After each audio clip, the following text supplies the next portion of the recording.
There we go. It's always before. You should have said that to us. Yeah, exactly. That's all we'll be thinking about.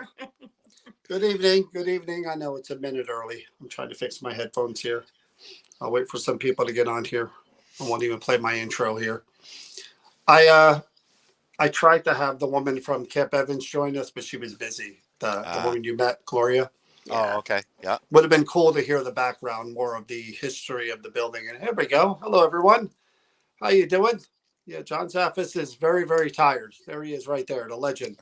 John Zaffis. What's left of him after what we put him through and then going on the road. Tornadoes, everything. You can't make it up. You really can't make it up. Meaning to this weekend blue. So how's everyone doing? Yeah, I'm just waiting for everybody to come on to make sure you're here from the beginning. And if you have any questions for John as we're going here, we'll read them. Oh, yeah. Robert's on as well. Hello, Robert. We'll read them to John, and we'll answer them the best of his ability there. So again, we're going to go all the way back. We're going to start in December. Actually, it was years before that I was begging this gentleman here, Mr. John Zaffis, to please do an event with New Jersey Paranormal. And finally, December, we're talking April 1st. April Fools of all the dates. That's the day we're going to do it. And we have it scheduled, sold out really quick. And here we are, day of the event, 70 degrees. Beautiful, sunny, wonderful. John arrives, take John through a tour of the building, kind of introducing him to everyone. The event starts. John was selling his books.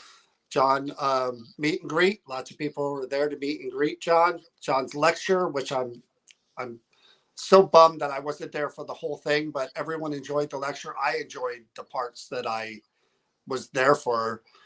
You've been doing that a long time, right? You've been speaking at colleges, and you just went to one. How long have you been doing that? Colleges and universities, I think I'm hitting 20 years doing that. Wow. Lecturing, again, on and off, I'd say probably a total of about 30 years. Wow. Now, are you riffing it, or is there a set kind of thing that you're going to talk about, and then you kind of go off script with certain stories? And since do you plan that out? Events, no. I wing everything at the events, as you see, because I think it's more entertaining. You get to go into more stories because, as it's organic. Yes. I like it that way because people get to ask questions and talk about things instead of having something totally structured. So, but, doing a college or a university, that all has to be structured and everything has to be put in place to be able to do that. So it's handled in two different perspectives, when doing that. I prefer the organic way too. I mean, it helps to have some of it kind of as an outline, kind of scripted out that I'm going to talk about that, and that. But I think people appreciate the off the cuff kind of stories. Like I know for me, I walked in at the end when you were talking about Ed, and you were sharing some stories about Ed, and I like to hear those stories because I haven't heard a lot of them, and you could tell that he really was influential to you in your life, and you were with him so much growing up. Yeah, it's the fact of just that, it was just here again, that's where I get my spontaneous stuff from. Because again, it was always just a simple fact of things just being so spontaneous a lot of times. When they'd be going out to do something, I would just happen to show up with food to, feed him. And if you fed him, he'd take you anywhere. He didn't care. So, oh my God, there you go. So again, it was the fact of that, and just seeing things, getting involved with things, that spontaneous jumping in the car, going to places with them. That went on for, quite a few years. It was just very, very spontaneous, where I would just jump in, go do something with them, How many people do you know that could be dropping off homemade pierogies for somebody and end up at an exorcism? I don't know too many people that happens with. So, Although the way things are going for me, I don't know. Maybe that'll be happening soon for me.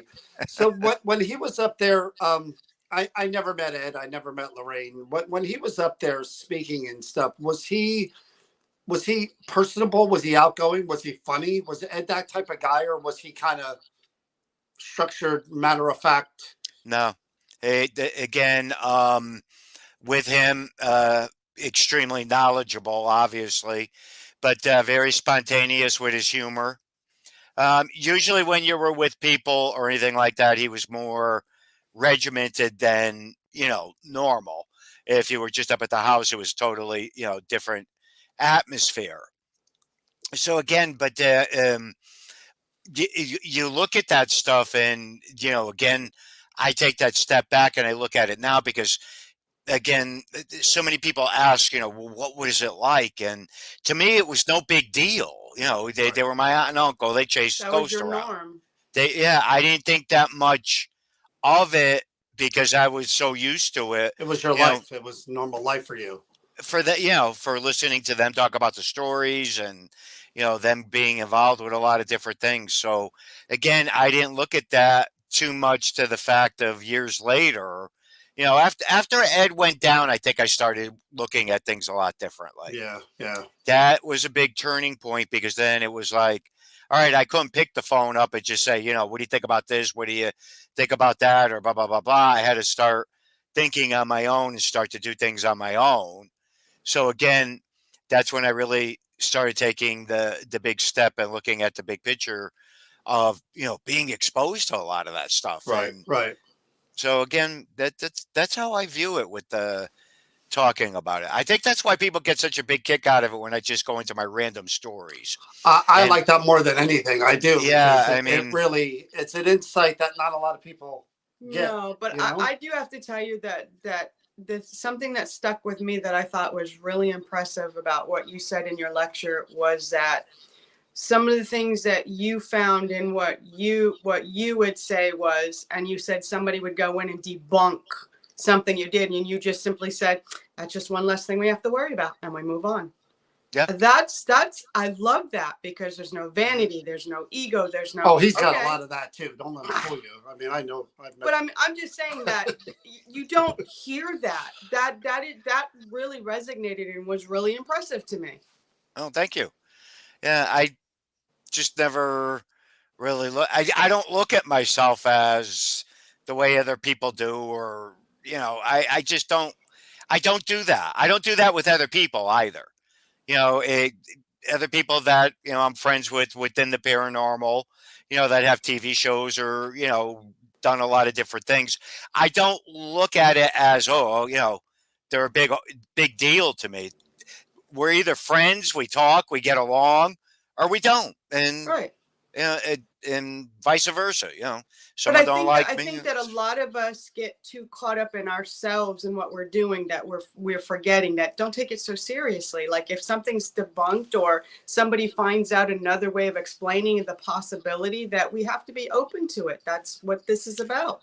I love it because when something does get debunked or something can get proven out, 9 out of 10 times I'll turn it into a joke and just start laughing about it. Yeah, I mean, again, to me, it's just, all right, fine. It is what it is. And, you move on. And that's an important element with a lot of this stuff. And you can't take yourself too serious when getting involved with a lot of that too, because if you do, it can really, it could change a person's personality if you let things get too hardcore with you. Yeah. Well, speaking of that, not taking things too seriously, I want to show you my shirt. It says, I don't know if you can read that. If I can get up there. I survived Camp Evans. Base of Terror. Now, they used to do a haunted attraction there, and that's one of the T-shirts. But I thought that would be fitting for tonight because John Zaffis is here on screen, not because of me or anything I did. We were very fortunate, and that I didn't host the event that killed John Zaffis because I really thought. I was actually talking to Gloria today at Camp Evans. I said we were this close to having like a memorial wall where all of our names and John's picture was on there, and it was like little bricks with our names. yeah, and I'm like, me of all people to be to blame for that would have been like, for people would have never forgave me in this field for sure. No, just as long as on the monument we got the funnel going, and you see all of us getting sucked up, and our names are by it. But again, people, there are a lot of people that don't like me in this field as it is. If I were to blame for that, God forbid I survived. Oh my God! If John didn't, there'd be a witch hunt. Yeah. So anyway, we again, to recap, when John does his lecture, John sold a lot of books. John was, interacting with everyone.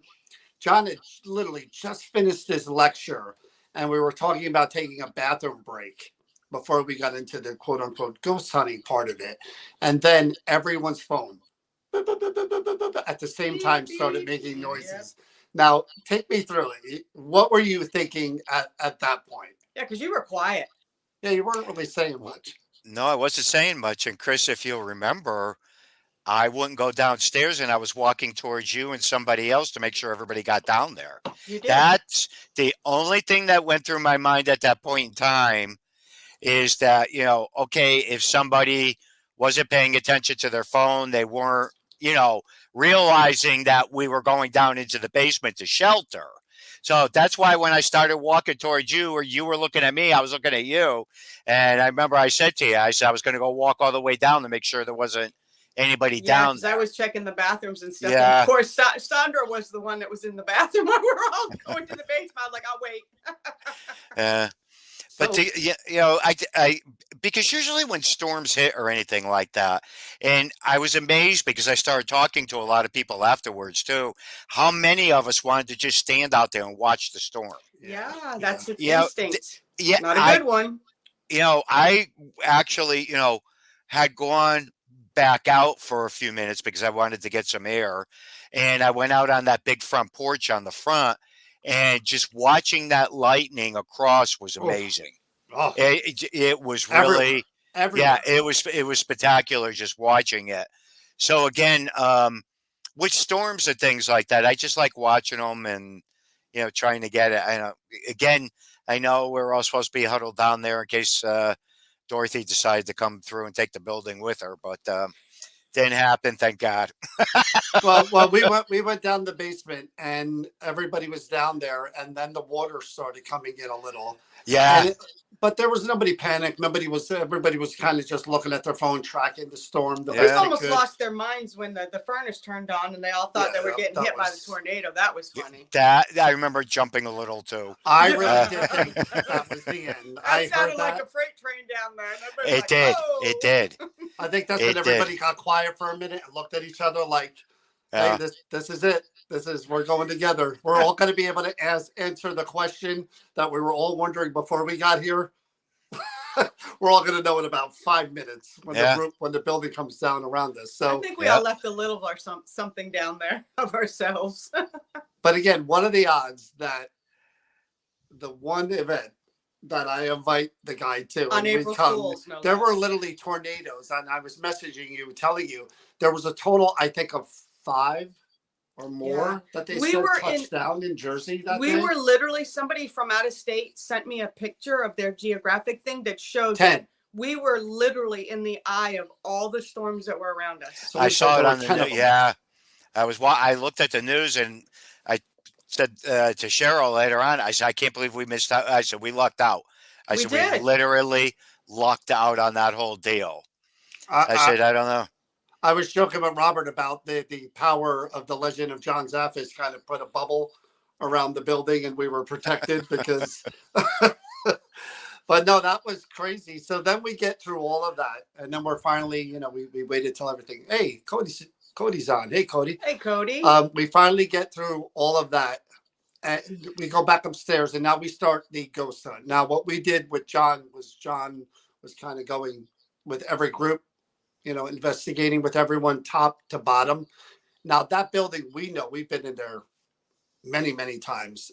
And we toured today, the two of us, the military vehicle museum. God, we got to take you in there. Oh, my God. Vehicles uniforms, everything. And the guy claims there's a lot of stuff going on in there.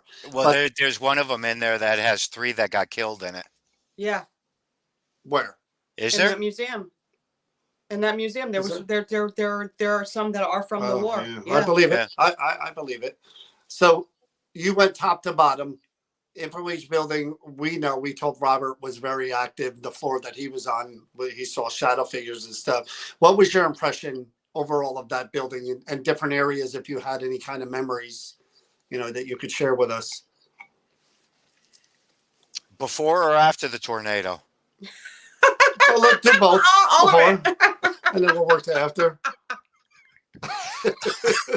Hey, that building was structurally sound, man. That thing was a big rock. You know what? It's funny you're saying that because several of us that were huddled down, and I was kicking into my usual John and going, "What the f? What the f?"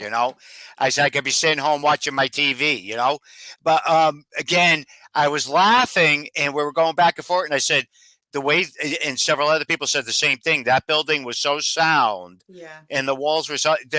Again, I wasn't all that mainly concerned about it. I mean, as far as I felt differently after the storm went through. Oh man, Yeah. big time. Totally different. And I remember going back up and walking around, and I said to myself, regardless of anything, I said things got disturbed, and we're probably gonna have quite a bit of activity.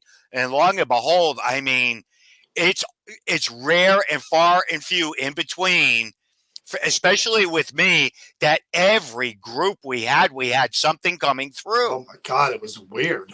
It was like I kept saying, even anybody will tell you that I kept sitting there going, where is this all coming from?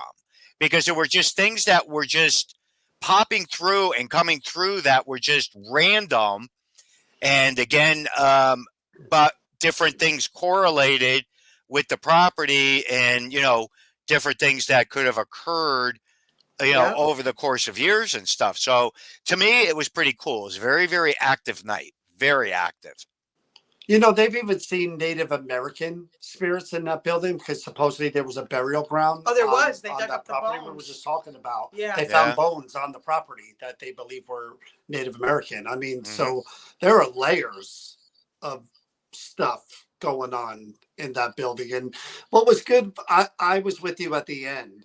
And what I like, again, I do this with the people I'm with too. I kind of build upon every group that comes with me. I talk about where they were and what they experienced and what we experienced in our group, so we can kind of continue on with that. So I got the last part of that with you, where you were kind of telling me about what you had heard in the basement, the names that you had heard, Nick and Emmett and Beth, and you just brought that right into the area we were in, and we tried to even just new and fresh. We're new and different area, but yet those same names were coming through. Yeah.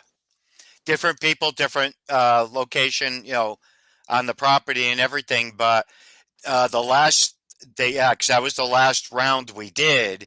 And the round before that was where we got all the stuff about the woman and different things down there.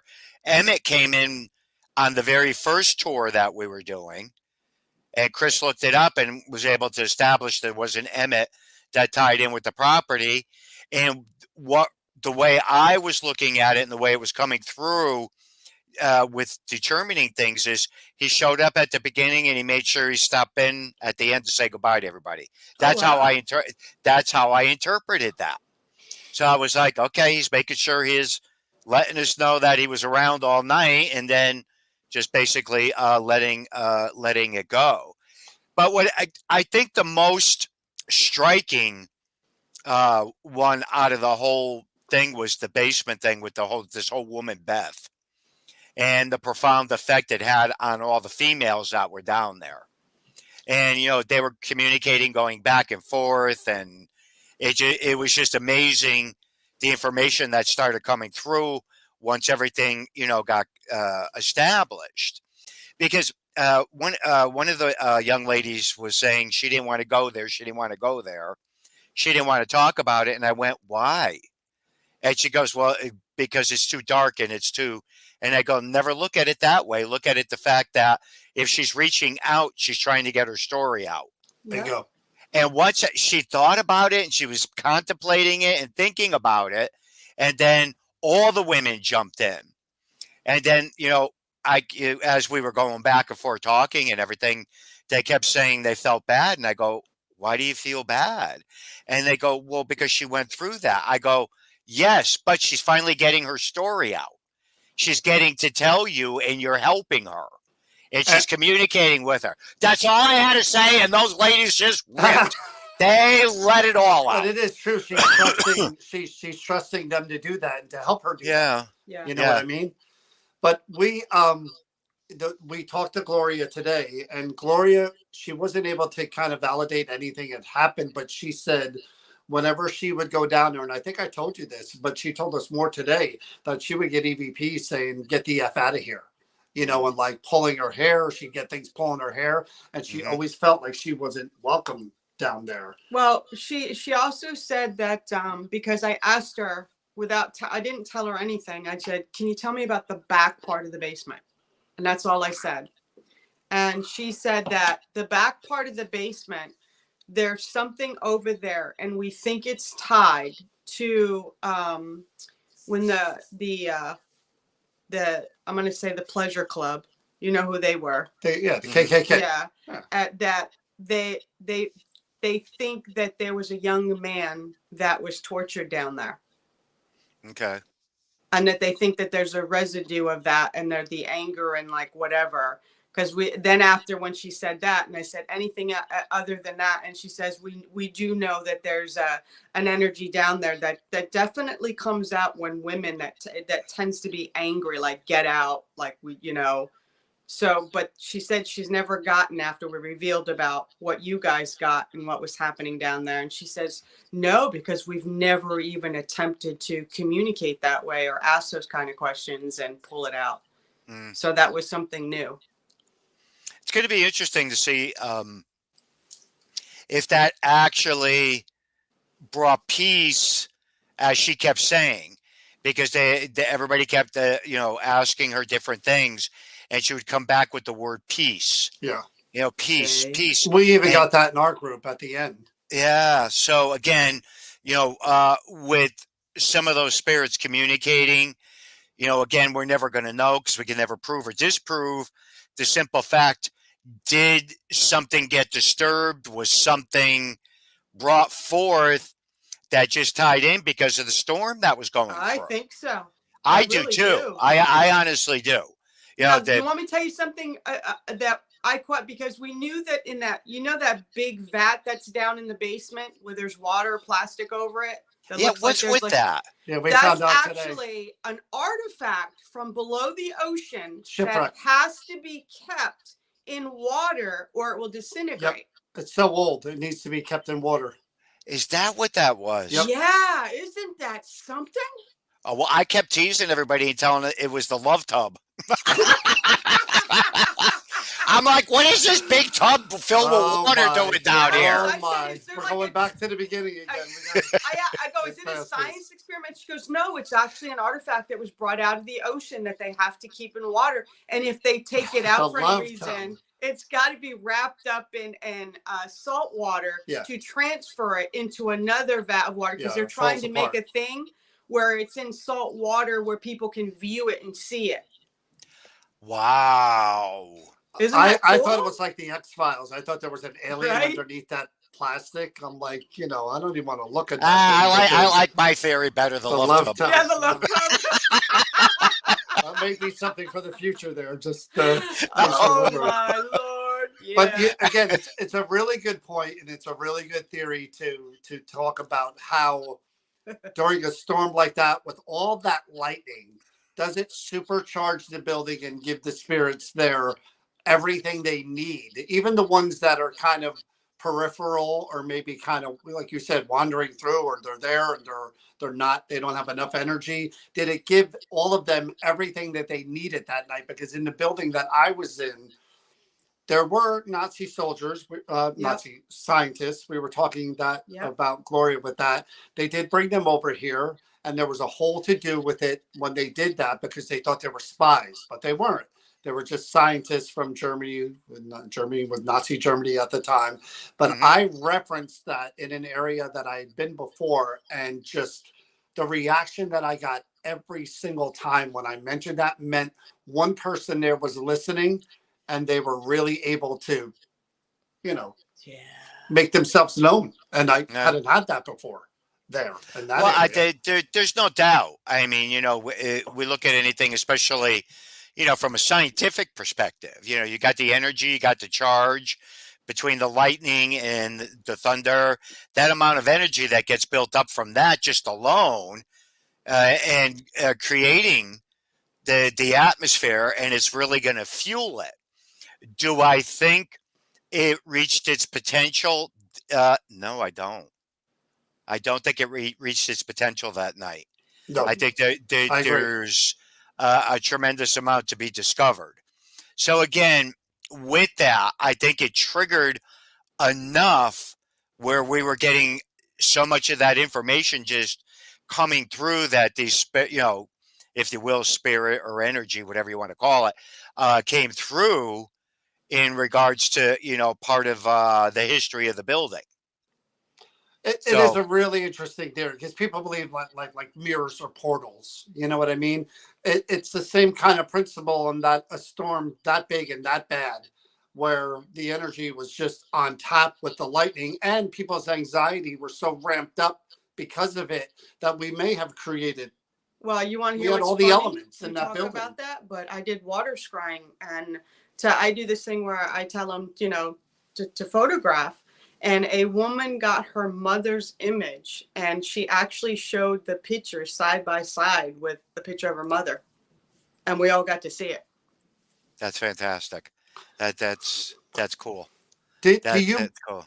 Do you believe that, from your perspective, that you did have the same spirits kind of following you and interacting with you, or do you believe that you had come across different spirits in different places when you were there? I think we had different communications, with the exception of the last two.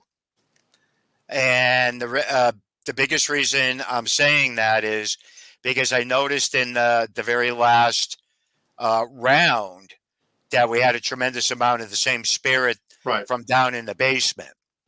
So again, to me, I look at that stuff differently when people say to me a lot of times, you go in this area or that area, you're going to get a communication and something will get established, but it'll be just in that area. Well, to me, that's like a double-edged sword because it could happen or it may not happen. Thus, we had it proven right out that spirit obviously was following somebody into the other room, and I was the only one that came back from the basement back into the museum part with you, John. So thus that tells me, you were going opposite of everybody else. Correct. So again, a lot of times when we think about these things, you just don't know. You don't know which way it's going to go, which way it's going to end up happening. One of the things that I looked at in the theory was with so many of the ladies that were down in the basement, that Beth just felt very, very comfortable with all of them women. Yeah. Extremely comfortable enough to tell, bits and pieces of what was, she endured or what she went through and what had happened. And they all had a really good energy about those women. Oh, they were ready to kick butt. They just wanted to know, who's this Nick? They wanted to go find Nick and get him. I go, well, I think he's a spirit right now. So it's New Jersey, John. That's what we do. Yeah. But it was definitely yeah, but man, I still wish that was the love tub. You blew the whole freaking thing I had visualized in my mind there. Oh no, they're all saying we didn't get a tour of the whole house. There may be a love tub in the Zaffis compound that we didn't see. He wouldn't let us in that back of the museum There could be a whole scene going on back there. So people are saying that the new song now is the Love Tub. See, but here's the thing again, because I think beyond, again, I listen to what you're saying, and I listen to, you're talking about them, that last group. But I'm thinking even beyond that is you were using a different method that none of the rest of us were using. Yeah. As far as what you were doing and how you were doing it. So maybe, again, in theory, that was perfect place, perfect time, perfect method, whereas we weren't using those same methods. So we weren't able to have that same kind of back and forth is what I'm thinking. Maybe kind of a theory as well, It could very well be. Again, like I say, that's why a lot of times I don't ever throw anything off the table, right, so to speak, because we just don't know. We know these things occur. We know they happen. It can be a perfect alignment to certain things occurring and happening at certain times.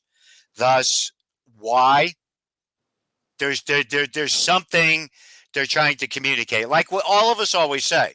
I wish when we do these communications, we can get a full story out of it. It would solve so much, but that would put all of us out of business. Yeah. And we would have some of it resolved. But again, especially with places like that, I mean, that is endless as far as communication or, getting EVPs or anything like that, because it has such a deep, deep history to it with so many different things. I'm thinking of planning an event maybe in the fall at the base of a volcano. What do you think? You want to come to that, or at the base of a volcano? That's about ready to erupt. Again, what are the odds that how many years have I been asking him, and how many years have I known him? What are the odds of that one time 10 tornadoes would touch down in New Jersey, of all places? New Jersey. So we're not in Missouri, So we have to have him back when we don't have the storms, where there's so much more there that you didn't get to see. So many more buildings, so much more activity. He ain't coming back after that. The guy almost risked his life there. He's never doing this again with us. John in the volcano. Trust me when I tell you, because you guys all know I'm a big walker. I walk all over the place. I'm more likely to get run over by these crazy people than I will get killed by a storm. And like I said, the fortunate and unfortunate thing about that whole event was there were more buildings that we could have involved in the whole event, but we heard about the weather, and we were thinking only rain at that time. We were thinking heavy rain and what it would be like to transfer people back and forth. But God forbid if we did follow through with the original plan. Oh, we'd have been in There would have been trouble. people stuck in those, and a tree did fall in the back And hit a building. one of the back buildings and hit a No building. kidding. Yeah. Wow. Yeah, we were very lucky. It's a pretty big complex. I was looking at a map of it when I was up in one of the front rooms there. So I was quite intrigued by all the buildings that were on the property. You'd get a kick at across the street that there's a house that we went and investigated. It's a cottage. It's real creepy. And the base, it's creepy. There's an that's energy another there one. too. And the bunkhouse. So somebody was asking a question, and I'm curious to get your opinion on this one, because this is like there we go. Go ahead. This is going to be TikTok. Keep going. I'm going to put that. No. Go ahead, keep it sloshy. I've got my viral video. Keep going. But people are asking again. This is another random question about the paranormal. People are asking your opinion on why do you think that kind of spirits are they always in the same place, or are they just kind of passing through sometimes? Why do things like what we're talking about happen, where you're able to communicate with one time and then another time? Do you believe there are some that just kind of come and go? Oh, absolutely. There isn't one set way I ever look at these things, because again, we're on a historical piece of property, rich with history, drama, you name it. Then you have you bring 36 of us in there. The combination of the people being in there, the combination of the energy that's already there, the combination of the storm. You could have had something coming through, something passing by, something attached. It could be absolutely anything that could trigger a particular scenario. So it's always very difficult. That's why you know, at any given time, you'll always hear me say when I'm doing something like this, sometimes I might stop in the middle of it when I'm asking people to ask questions and things like that. Because if something's communicating and trying to get something across to somebody, I think that's important for that person to get that information. Yep. Yep. And, you know, everybody was like, oh, cool. You know, I go, no, that's what this is about. Not just a ghost here, but if there's something else that's, you know, needs to come out, or they're trying to say it, you know, and get that information to that particular individual, to me, that's a major accomplishment also. Yeah, because you were doing that, and I do that too. You were doing that even in my group. You lead the initial conversation. Let's say you lead the initial conversation where you're again using information that you gathered on all the other locations. You're kind of talking, asking those questions about, and then you do say to everyone, "Hey, now's the time. Ask your questions." And like you, like me, and you're looking for, like you said, the women in the basement. You're looking for, if it ain't me that you want to talk to, hey, maybe there's someone here that you would kind of be more trusting or more of a connection. Yeah. I mean, you believe that, right? That it could be anybody. Oh, absolutely. Oh, Really? absolutely. Oh, yeah. Wholeheartedly, I believe that. Again, there's always this one story that always stays with me. And for the life of me, I know it was in one of the penitentiaries. I can't remember which one it was. And he was a retired, and what's making me think of it, he was a retired serviceman. And him and his girlfriend or wife had come to it, and they started talking. The spirits started communicating. The woman's name came through. She was talking about the farm, selling the farm. The family didn't want nothing to do with the farm anymore. He was asking a few questions, going back and forth. And at the end of it, after everybody walked out of the room, he walked over to me and he goes, as many years as I've been around this, how much combat I've seen, people getting killed and witnessing everything. And he just stood there and started crying. I go, what's wrong? He goes, that was my aunt. She just died a week ago. And we decided to put the farm up for sale because I didn't want to move back there. Wow. He goes, if anything ever, and he goes, John, I know you know none of that. I go, dude, I don't even know who you are. I mean, you know, again, but it's things like that come through sometimes for people in communicating with them. And it helped him because he kept saying, should we sell the farm? And the aunt, I can't remember the name or anything, and she kept saying, let it go, let it go, let it go. So he asked that specific question during a ghost hunt at a penitentiary? Because the communication started. Gotcha. Started going so that back and wavelength forth. was open, so to speak. That's what I was going to ask you. That's a good question in terms of, again, theory. When we are in a building, when we are talking to the spirits, we open up a channel in theory to who we think is just kind of local to us. I guess what you know, in that case, you could open up, in theory, the channel up to whoever might be around the people too. Do you believe that? No, I don't think anything's coincidental. Everything happens for a reason. Everything. There's no ands, ifs, or buts about it. So, you know, with him explaining to me that they had this family farm for generations, the last aunt lived on it. She passed away. He did not want to move back onto. He wasn't interested in farming or anything. Thus, that told me it was a perfect alignment with everything. I also remember him saying too, it was the very last minute decision for him to go because he said he thought this was all nonsense. Right. Didn't want to get involved with this or blah blah blah blah. But again, it just, as we always say, the perfect storm. Right. Everything lined up. Everything happens for. Yeah, we were told today too that we didn't know. We knew about the scientists that were brought over here for special studies and stuff, but we were told that 2 of them were arrested on the base for being Nazi spies, and they weren't. It was but just they the were time. arrested. It was those times And where we were suspicious. It was McCarthy that came in and had him arrested, and when he came back on base, which was never heard of, they wouldn't let him back on base. They wouldn't let him back on because of the ruckus he caused and how he ruined those people's lives. That's interesting. So like you said, there's so much there that we didn't even scratch the surface. And I'll be honest with you, I wasn't even familiar with it. Yeah, well, but sometimes that's good. Yeah. I mean, again, it was all right. You know, you kept telling me about it. I saw the pictures of it.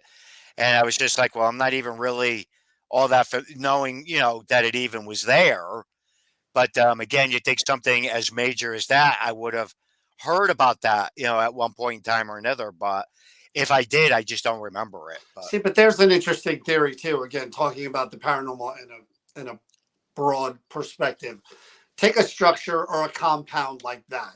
And when we talk about a house being quote unquote haunted, is it possible that the land, the buildings, everything there hold on to either specific or all of the energy of the people who were once there and their life experiences and the things that they went through either on the property or you know what I mean?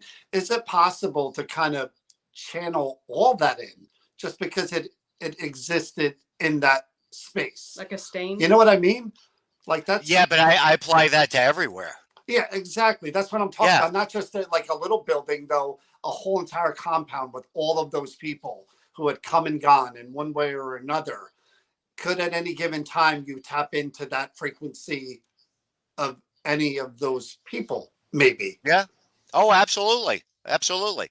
There's that again, I wouldn't even question anything like that because, again, we know that. But, again, the one thing, and I laugh about this because, when somebody says this is ancient Indian burial ground, everything is ancient Indian burial ground. Yeah, they were here long before we were. Yeah. But what we, then I'll always explain, you have to remember along the coastline or the rivers or any of that was, major hubs for them. Right. So therefore, you're going to have these spiritual areas that, are going to have concentration of energy. Because I'm a very firm believer in all the elements too. Right. There's no doubt, it's the nature of it.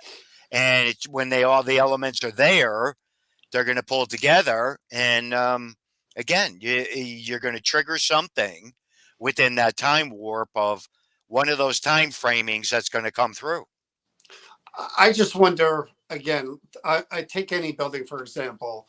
There have been buildings that we've been in through the years where we were kind of set in that we've experienced this person, we talked to that person. There may be 1 or 2 here, maybe 3. We've dealt with a child once in a while. Then 5 years later, after being in there 20 times, there's a new energy somehow injected into the location. And I wonder if there's a rhyme or reason to why, take for instance, when you were there that night, why some spirits can become, for lack of a better word, the dominant spirits of the evening, and yet there are others there. You know what I mean? Like, how does that happen? How the hell do I know? But this is what I'm kind of wondering. Well, you're still stuck on like, the left tub. I'm trying to get by the left tub. But I wonder how, again, that night with you using that piece of equipment, somebody talked about an incident. Yet that person never, ever once in all of our times he just answered why everybody was coming up out of the basement smiling. Well, not with my group, they weren't. It was after they were with him in the hot tub Johnny. I don't know what was going on in there. I don't either. I don't want to know. I'm gonna have to look at the security cameras because I don't know. Anyway, I'll be honest with you. What I wanted to do, and I didn't do it, is I was just curious. I wanted to pick up the plastic that was on top of it because they had it all covered over. Yeah. But yeah, I knew there was water and everything in it. And joking aside, I had said to myself, geez, I wonder if they got artifacts or something inside there that, and then you came out and said that, and I went, okay, that made perfect sense to me. Yeah, and you But introduced oxygen to it and ruined the whole thing. no, I didn't end up. I didn't end up doing it because something just said to me, "Don't, just leave it Don't mess with alone." it. So don't mess with it, because I was like, okay, what if there's chemicals or something in it, and I Yeah. wasn't even aware of it. But again, it's just the love dove. Let him go.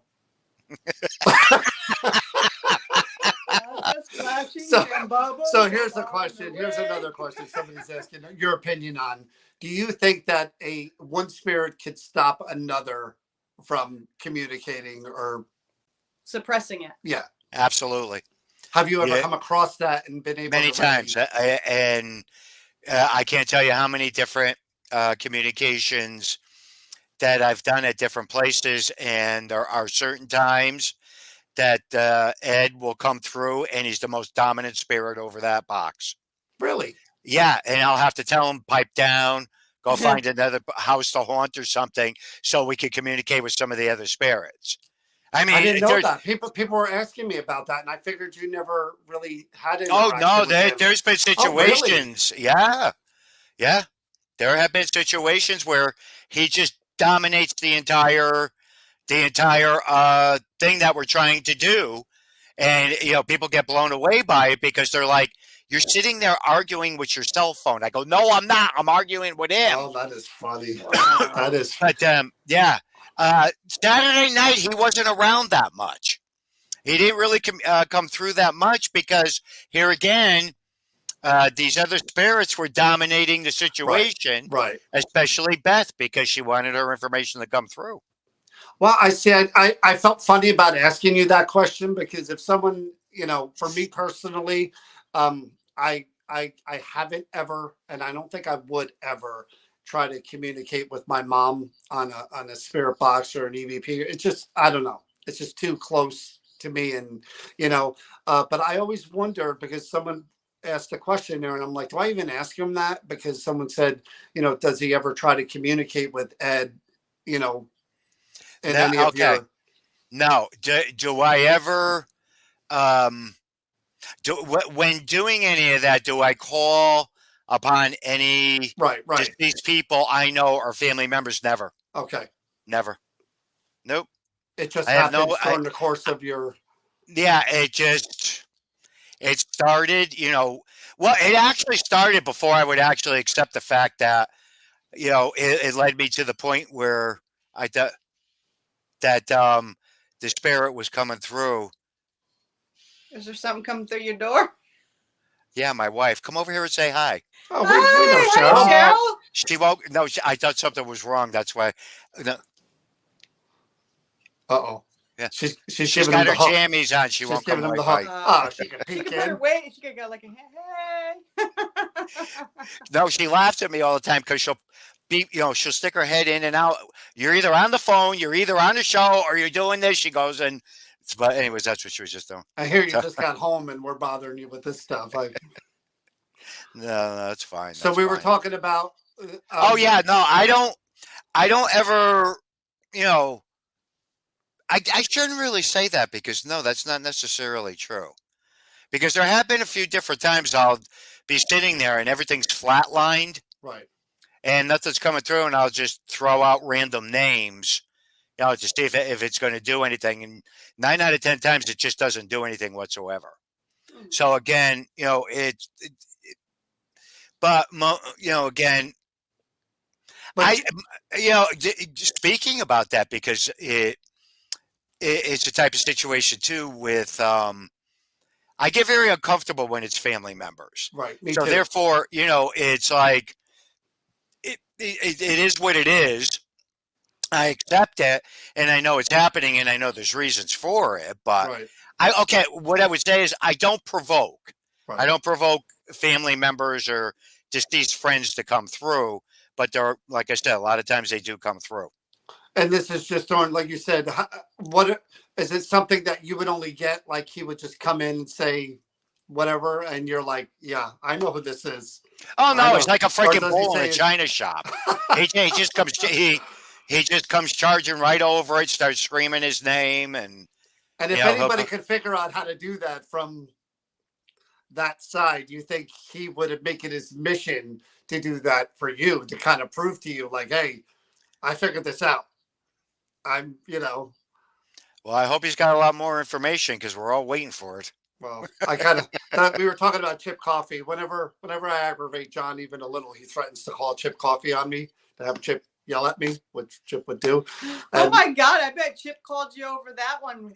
He must have known tornado? the tornado and stuff. And I had asked Chip, I'm like, Chip, don't you ever, like, as a medium, ever try to reach out to people that you knew or friends or loved ones? And he was like, no, that doesn't work that way. Oh, and see, I'm like, I didn't know that. yeah, he said, and even Adam Berry was just like, he would hope that relatives would come through during whatever he was doing, and he's tried it, and it didn't work that way, or it didn't work at all. And I'm thinking, I wouldn't do it again. Too close to me, it would get me emotional. And would I love it to hear my mom's voice again? Of course I would. I would give anything to hear my mom's voice again. But I don't think I would ever do that. I don't know. I just wouldn't, But now I have the love tub in my brain, and that's all I'm going to be thinking about after we get off of here.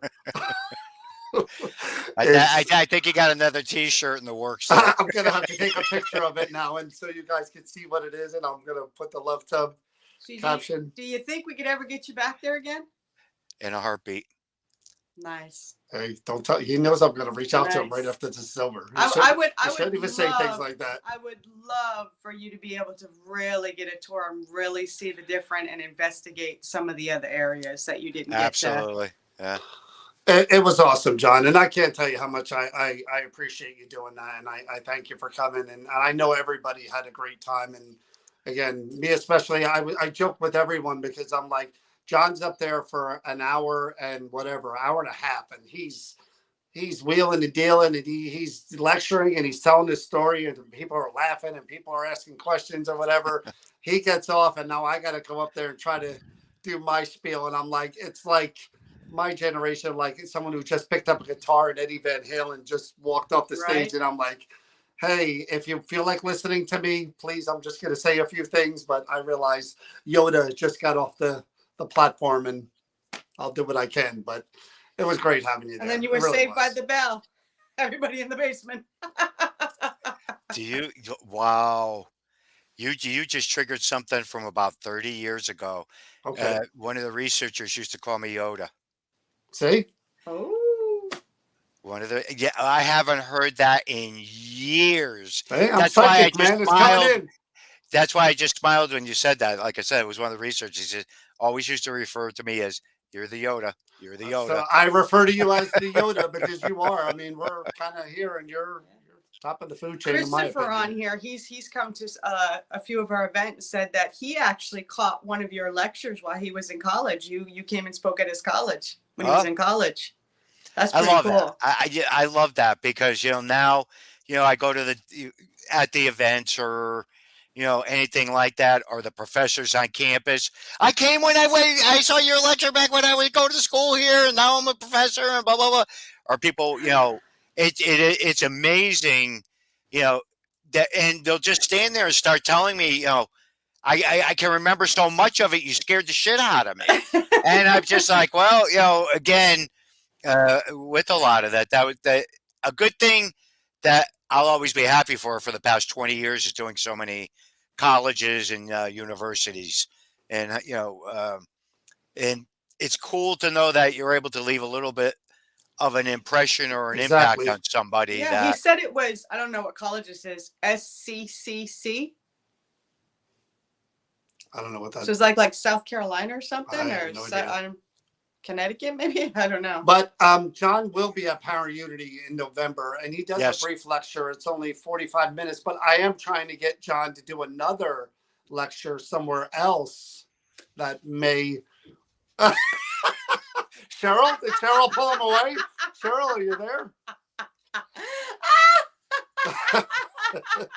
See what I deal with? This is what I get. This is what I get. And he wonders why the tornado gods come and ruin his love tub. Oh my God. That's what happens. You got it. You definitely got it. All right. You know, John. I just laugh because everybody, you and I were actually having this conversation due to the fact that there's just so many things out there now, Yeah. and it's just getting, where you try to do what you could do, and you try to line things up, and sometimes it takes a while to get me to finally be able to do something. You're just one person. And again, how many years did it take until he wore me down? How many years? I mean, they're talking every year for probably the last 5 or 6, no, probably longer than that. How long has the expo been going on? 9 years? Probably, that long. And then we have a tornado. But now we know. Whatever hotel we book him for the lecture, love tub. You got to have a hot tub in there for him. He'll come. We'll be there early. All right, John. Thank you so much. I really appreciate it. It was good to see you guys, and the love tub. Only in that basement. Take care, guys. All right. Take care. Oh my God, he's crazy. Anyway, we wrapped up the Camp Evans, and we had John singing at the end of the show. The Love That Tub. says it all. You can't get that anywhere else, people. I defy you to find another YouTube video with John Zaffis singing The Love Tub. In the basement. I am definitely clipping that. That's going to be part of our intro to every show. Now, he has no idea what he did by doing that, but that will definitely be on TikTok for sure. Anyway, thanks for joining us, guys. I know it's been 3 nights in a row. We enjoyed doing it. We were on Monday. We did the live stream from the Creeper Gallery yesterday, which we'll talk about. What's today? Wednesday. We'll probably talk about that on Friday. We'll wrap up that whole thing and discuss the investigations that we did, which were pretty good. We only did 2, but man, oh man, those were pretty good. Yeah, they were pretty good. We'll go over that on Friday night. So thanks for joining, everyone. Hope you enjoyed it. Be safe. The Love Tub. Stay well. And please be kind. It's more important than ever. Remember, we're all human beings, and a kind word or a smile goes a long way in this world today. So thank you, guys. Good night. All right, guys. Good night. Remember that Love Tub song. It's going to be stuck in your head.